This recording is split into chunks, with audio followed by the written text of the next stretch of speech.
السلام عليكم ورحمة الله وبركاته أعزائي المشاهدين في كل مكان، يا أهلا وسهلا بكم. دلوقتي يا جماعة أنا في ميدان الأوبرا.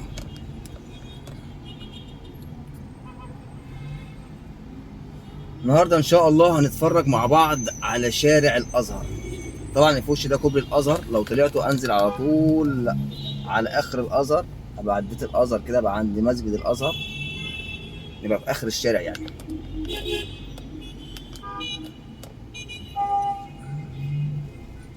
واللي جنبه ده كان نفق الأزهر.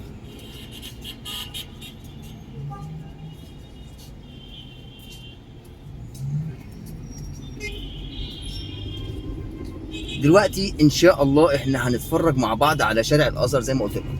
اللي في وشنا ده نادي السلاح المصري، وده نزله كوبري الازهر. الطريق اللي جنبنا ده اللي على ناصيته رصيف العربيه اللي نازله منه ده كوبري اللي نازل من شارع الازهر. ده جراج الاوبرا يا جماعه، ده جراج الاوبرا. ده بقى العتبه بقى في الروقان. طبعا النهارده يوم شغل عادي في العتبه، بس انا جاي لكم الساعه كام بقى؟ الساعه 11 وتلت. دي العتبه يا جماعه، العتبة الساعة 11 وتلت. أي حاجة ب 25، أي حاجة ب 25. طب 30، 25، 30. ده بنتكلم في 40. حد قايل تاني؟ حد عايز حاجة؟ دي الأختام يا جماعة بتعمل. ودي المطافي. دي المطافي اللي اشتراها إسماعيل ياسين في فيلم العتبة. بص بسم الله ما شاء الله اتطورت بقت جميلة إزاي؟ الله يرحمك يا سمعة. ودي عماير بقى. طبعا لو دخلنا يمين كده يا جماعه شارع عبد العزيز وشارع محمد علي والمناطق الجميله دي، بس احنا مش هنخش يمين بقى، احنا هنخش شمال، باب الشعريه، شارع الازهر، المناطق الجميله دي. بس احنا برضو مش هنخش ناحيه باب الشعريه، احنا النهارده هنتفرج مع بعض على شارع الازهر.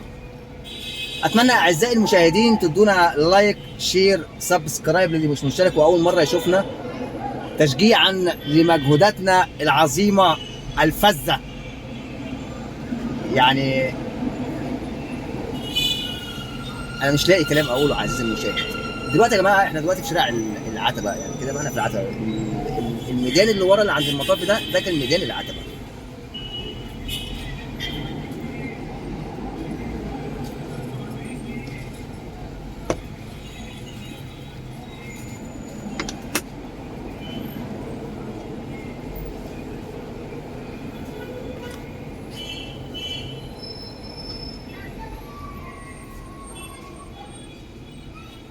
طبعا زي ما احنا شايفين كده العتبه زحمه موت، زحمه يا دنيا، زحمه زحمه ولا عادش رحمه، زحمه بتاع الحبايب.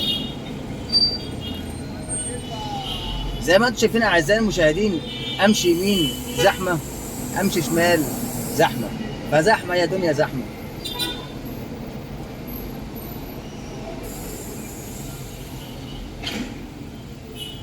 هنا تلاقي من الابره للصاروخ، اكسسوار موبايلات، بلح، شباشب، جزم، ترنجات، ادوات كهربائيه، اكسسوارات ادوات كهربائيه، قطع غيار للادوات الكهربائيه، حد يشتغل على الادوات الكهربائيه. يعني لو انا عايز اكسر شمال اطلع ايدي، لو ما سمعش كلامي انتظر بقى لما حد يعدي الطريق واقوم انا ايه داخل معاه، عشان هو يقف اجباري للي بيعدي الطريق ولا هيدوسه.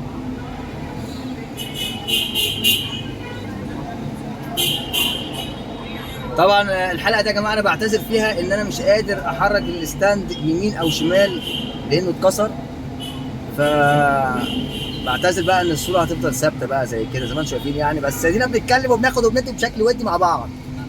اعزائي المشاهدين والله فرحان ان انتم معايا وانا معاكم والدنيا جميله، ووحشتوني وحشتوني وحشتوني. اهلا. طبعا انا عارف ان في منكم كتير جدا نفسه يتكلم اللغه العربيه وخصوصا العاميه. لغه جميله جدا، لغه فيها جميع انواع الاختصارات، مع ان مفيش اجمل من اللغه العربيه الفصحى لانها لغه القران الكريم.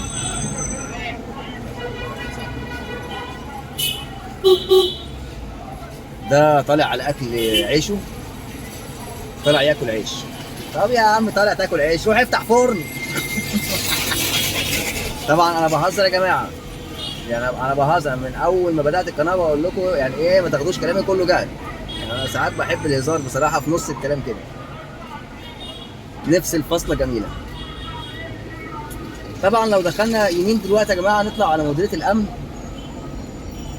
سابقا هي دلوقتي اتنقلت التجمع الخامس. ولو دخلنا شمال باب الشعريه بقى، و جنب باب الشعريه عباسيه بقى احنا طبعا مكملين بعض، وهنكمل مع بعض في شارع الازهر.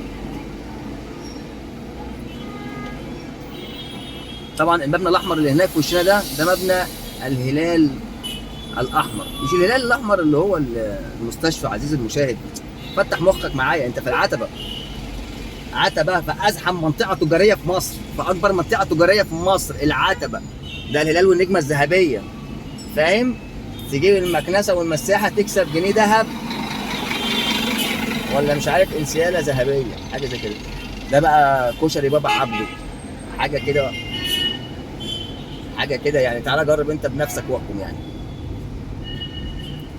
احنا مكملين كده اعزائي المشاهدين في شارع الازهر. بعتذر ان الشمس نازله من فوق الكوبري فعامله نغشاشه في الشاشه، بس عادي، في ضله جايه هناك اهي، هنمشي في الظل علشان نتفرج على شارع الازهر مع بعض. يا سلام على الجمال يا جماعه، برضه الضله ليها مختلف خالص، في الظل غير في الشمس خالص. اعزائي المشاهدين احنا قربنا على انهاء شارع الازهر. اتمنى تكون الحلقه عجبتكم، واتمنى اشوف تعليقاتكم ولايكاتكم والشير يا جماعه، مهم جدا للانتشار عشان الناس اللي بتحب مصر وبتحب شوارع مصر تعصر علينا واحنا نعصر عليهم، ويبقى في مشاهدات فمليونات، فيبقى في ارباح، فنعمل مسابقات فجوائز. اعزائي المشاهدين شجعونا للاستمراريه اعزائي المشاهدين. طبعا صاصه بتاع الاقمشه والمفروشات والستاير حاجه خيال. ليه محلات كتير هنا بصراحه، بس جميل، حاجه كده وصف يعني. طبعا هنا في الازهر يا جماعه، لو انت جعت عفوا، هتلاقي تحت كل كوبري واحد فاتح ترابيزه بيبيع عليها ايه بقى؟ جبنه رومي ولانشون وحلاوه بالقشطه وبيض وتونه بالخلطه وتونه ساده هنا المغربلين يا جماعه، المغربلين. طبعا لو ينفع اخش يمين والله كنت دخلت يمين، بس انا مش عارف يمين يوديني فين. وقال يمين ده صح انزل بالعربيه ولا لازم موتوسيكل ولا ممنوع اصلا؟ بس هو الشارع ضيق فما ينفعش بيه العربيه على فكره. اسمع اللي بقول لك عليه، انا اللي شايف، انت بتتفرج عليا يا عزيزي المشاهد، اسمع الكلام امال. ده مكتب بريد الازهر يا جماعه اللي على ايدنا اليمين الاخضر ده. هنا بقى سيدنا الحسين، هنا اجمل منطقه، خان الخليل، هنا الجمال. ده مسجد الازهر اللي على ايدنا اليمين يا جماعه، والاداره على ايدنا الشمال دلوقتي. هنا كل حاجه يا جماعه، هنا تحس براحه، بالسكينه، بالانبساط. بص انت هنا هتحس بكل حاجه ممكن تتخيلها عزيزي المشاهد وممكن ما تتخيلهاش، بس القعده هنا جامده جدا، جامده بصراحه. هنا حاجه تانية خالص. اللي على ايدنا اليمين دي جريده صوت الازهر. مستشفى الحسين برضه على ايدنا اليمين، اخر سور الجريده. انا ما بقتش بشوف جرايد لصوت الازهر بصراحه.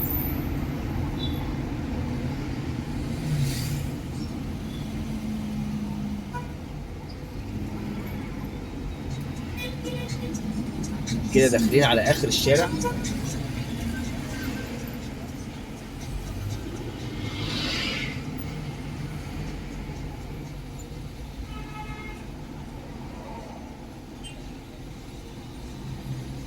طبعا الحته هنا بتبقى زحمه على طول علشان خاطر دخلت المستشفى، دخلت باب المستشفى قدام شويه كده. اول ما تلاقيها فكت تعرف ان احنا عندنا الباب، اول ما تلاقيها اتزحمت قوي تعرف ان احنا ايه، جنب الباب. ركز معايا يا عزيزي المشاهد، ركز معايا عشان خاطر اديتنا لايك. طيب انت مشترك؟ طب الحمد لله. شير بقى، شير يا جماعه. كده احنا عند باب المستشفى.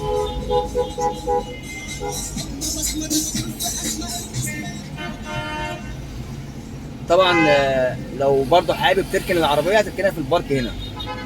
ده جراج الدراسه يا جماعه. كده احنا في الدراسه داخلين على الدراسه. الوش ده الدراسه. ده جراج متعدد الطوابق. حديقه الازهر بقى من فوق زي ما احنا ماشيين كده ونخش. عزيزي المشاهد، بعتذر عن القطع اللي حصل، بس طبعا التليفون سخن والجو في مصر من الساعه 11 ونص كده تبدا الدنيا تحرر قوي والشمس تشد حيلها، فما تقدرش تقف اصلا في الشارع. انا ما اعرفش ازاي الخلايج لما بيجوا مصر هنا بيتضايقوا من الجو الحار ده. ده بالنسبه لكم ده طراوه. احنا بنسمع ان في عندكم ستينات وخمسينات، احنا عندنا 35 40 42 يعني بشوفهم هنا مفرفرين في الشارع. ما اعرفش ليه.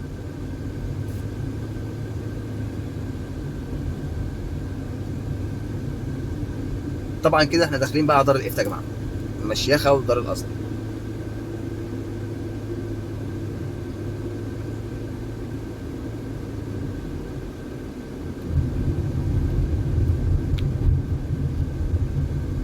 طبعا اتطورت واتجددت دلوقتي. على ايد الشمال دلوقتي الدخله بتاعتها اهي.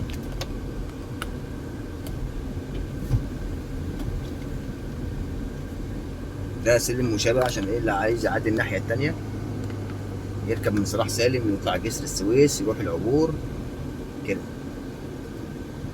طبعا كده ده اللي جاي بقى، ده صلاح سالم يا جماعه. اللي جاي ده جاي من صلاح سالم.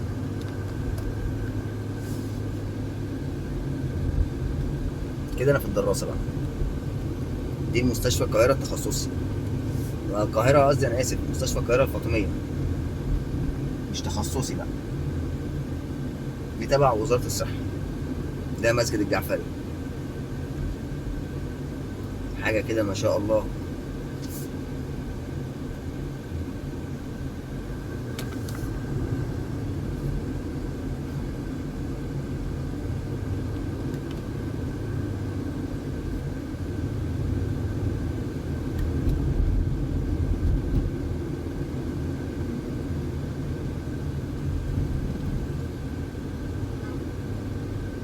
طبعا من قدام هنا لو دخلنا شمال هنرجع شارع الازهر تاني، ولو دخلنا يمين هنطلع على الدراسه.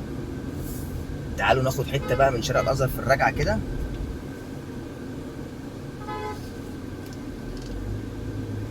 وبعدين نطلع كوبري بقى ايه. ممكن نخش على مديريه الامن او نرجع تاني ميدان الاوبرا. طبعا انا بعتذر والله، الستاند عمل انا معايا النهارده.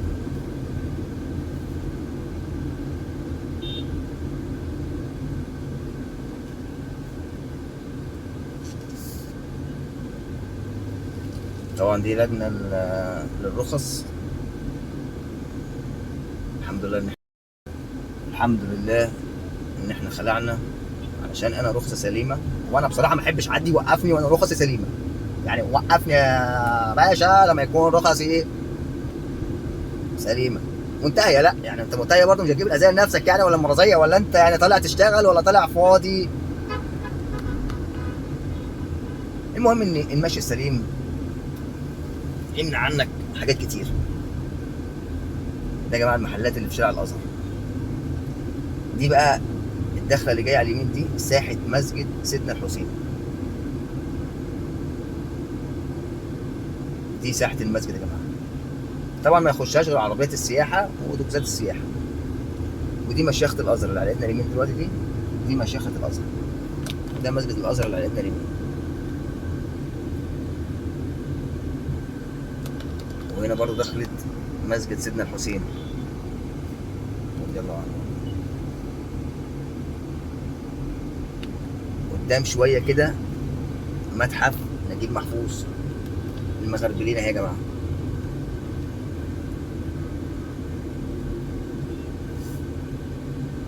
المغربلين وادب المغربلين والرجاله اللي عايشه في المغربلين.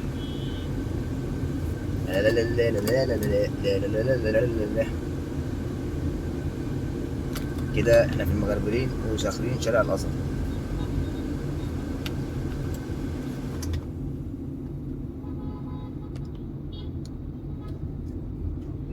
طبعا للناس بقى اللي ما تعرفش بقى، اول طلعه للكوبري او اول كوبري قبلك ده كوبري ميدان الاوبرا، اول كوبري قبلك.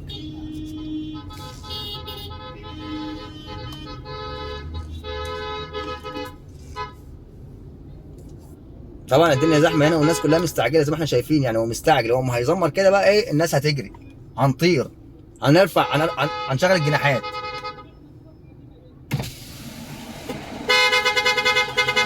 اسمع عزيزي المشاهد، يعني انا هسمع لوحدي يعني، اسمع حبيبي اسمع بيلحن.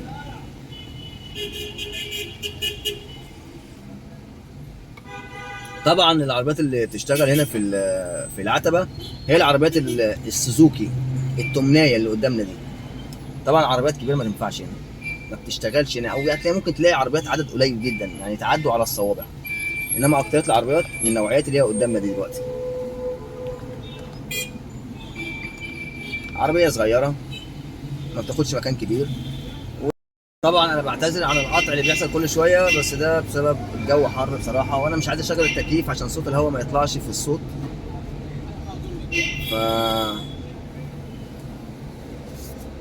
اعذرونا عن القطع اللي بيحصل. يعني النهارده اليوم حلو بصراحه وغريب في نفس الوقت، يعني الستاند اتكسر والتليفون بيفصل ومش عايز اشغل التكييف والصوت خايف يطلع فيه نغوشه. اعزائي المشاهدين،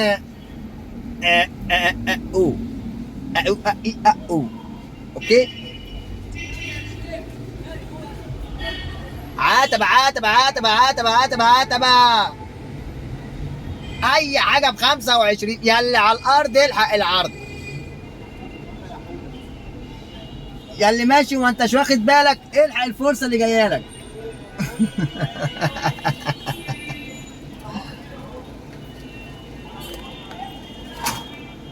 كده الموسك يا جماعة، كده احنا داخلين على الموسك.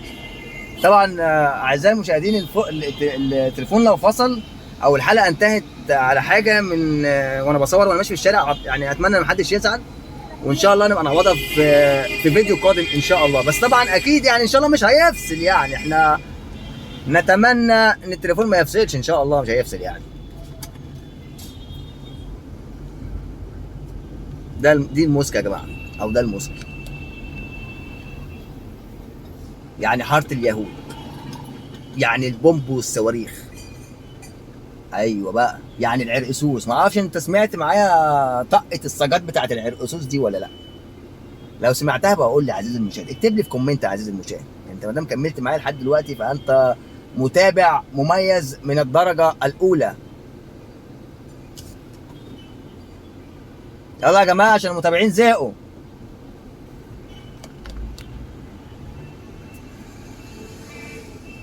ده الموسك يا جماعه، يا جماعه احنا جايين في وقت قاتل، احنا جايين قبل الزحمه يا دوبك، مفيش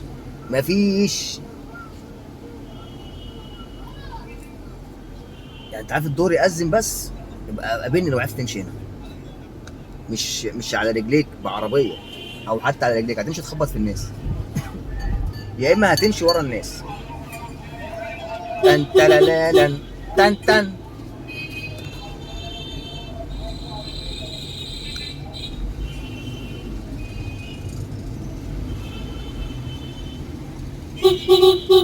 تن تن. موسك عتبة.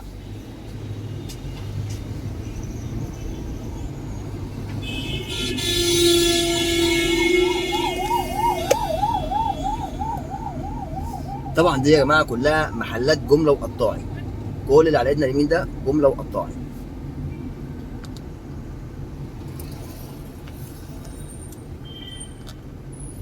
لا معلش، ما انت تستحملني شويه. ايوه كده، معلش نخلص بيك الحلقه ديت وارميك في الزباله يا عم. حاضر. احنا كده بقى في منطقه الخرنفش. طبعا ما تعرفش يعني ايه الخرنفش، ها؟ مش هقول لك عشان انت ما بتسالش.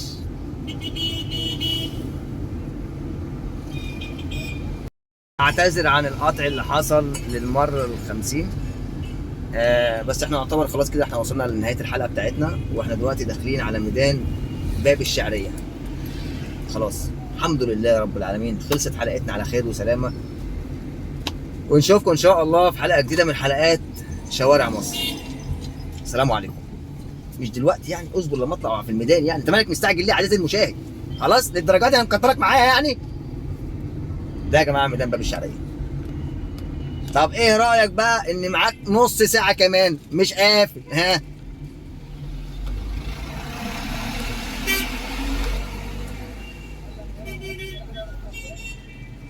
احنا كده يا جماعه في ميدان باب الشعريه، يعني باب البحر، يعني البومب والصواريخ، يعني الالمونيا، يعني عده الفول والطعميه، يعني اي قطعه غيار تخطر على بالك هتلاقيها.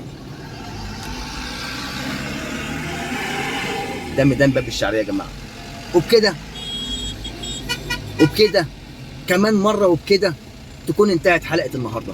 ونشوفكم ان شاء الله في حلقه جديده من حلقات شوارع مصر. نشوفكم على خير.